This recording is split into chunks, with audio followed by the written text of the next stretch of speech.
नमस्कार दोस्तों, दरभंगा रॉक्स में आपका स्वागत है। क्या मुजफ्फरपुर से उड़ान का सपना साकार होने वाला है?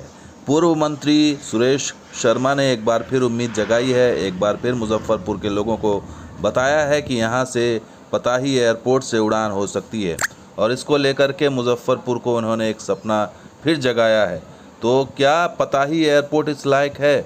आज इसी की बात करेंगे, क्योंकि देवघर एयरपोर्ट चालू हो गया है, दरभंगा एयरपोर्ट पहले से ही चालू हो चुका है।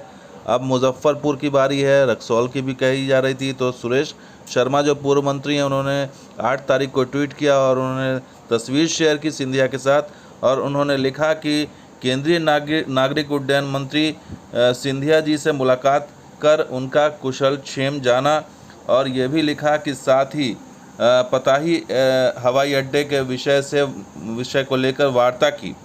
और उस वार्ता के बाद उन्होंने ये भी लिखा कि सिंधिया जी ने आश्वासन दिया है कि प्रधानमंत्री जी की घोषणा को बेकार नहीं जाने देंगे और जल्द ही पताही हवाई अड्डे से उड़ान शुरू होगा।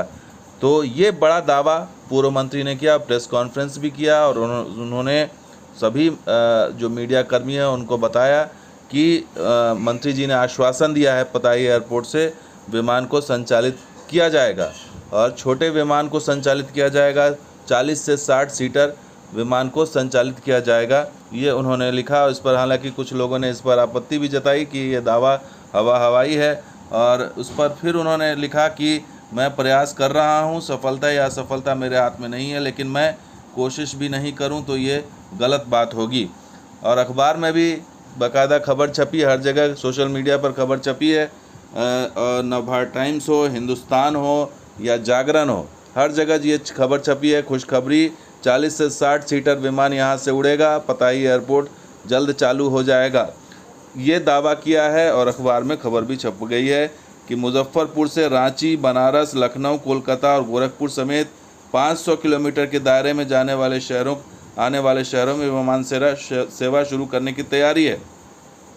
छोटे शहरों में 40 से 60 सीटों वाले विमान चलाने की योजना पर कार्य चल रहा है और इसमें पताही हवाई अड्डे को भी शामिल किया जाएगा।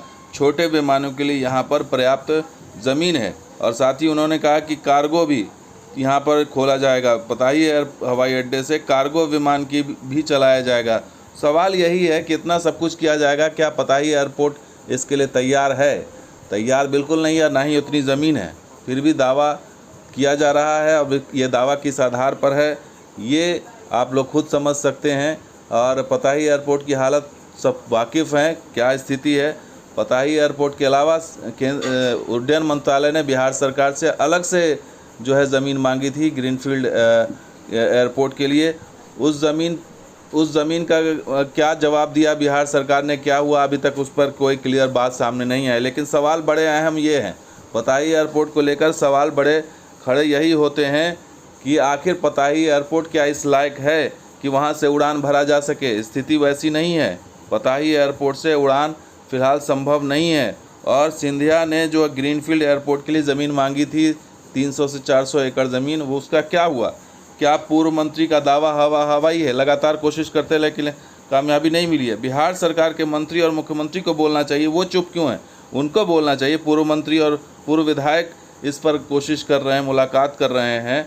तो ये काबिल तारीफ़ है कि पूर्व मंत्री और विधायक कोशिश कर रहे हैं, और आज से नहीं कई वर्षों से कोशिश कर रहे हैं, लेकिन कामयाबी नहीं मिली। लेकिन जो मौजूदा सरकार है, मौजूदा सरकार के मंत्री हैं, मुख्यमंत्री हैं, वो क्या कर रहे हैं, ये बड़ा सवाल है। और ये सवाल जो है उनको पूछना चाहिए, या उनको बताना चाहिए, या उनको केंद्र में जाके मिलना चाहिए संबंधित मंत्रियों से, अधिकारियों से। लेकिन वो अभी तक खामोश हैं। और ख़ास करके सबसे बड़ी चीज़ जो बिहार सरकार से मांगी गई थी ज़मीन ग्रीनफील्ड एयरपोर्ट के लिए, वो नहीं दी गई है, उसका कोई जवाब भी नहीं आया है।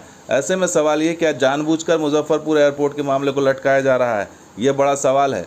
और क्या पूर्व मंत्री का दावा हवाई है, इसमें कोई सच्चाई है? क्या वाकई मुजफ्फरपुर से उड़ान संभव हो सकेगी, ये देखना अभी बाकी है। तो दोस्तों, ये वीडियो कैसा लगा ज़रूर लाइक कीजिए, शेयर कीजिएगा, मुझे सब्सक्राइब कीजिए। कुछ और वीडियो के साथ हाजिर होंगे। आप देखते हैं दरभंगा रॉक्स, हमारे से शुक्रिया, धन्यवाद। जय हिंद, जय बिहार, जय मिथिला।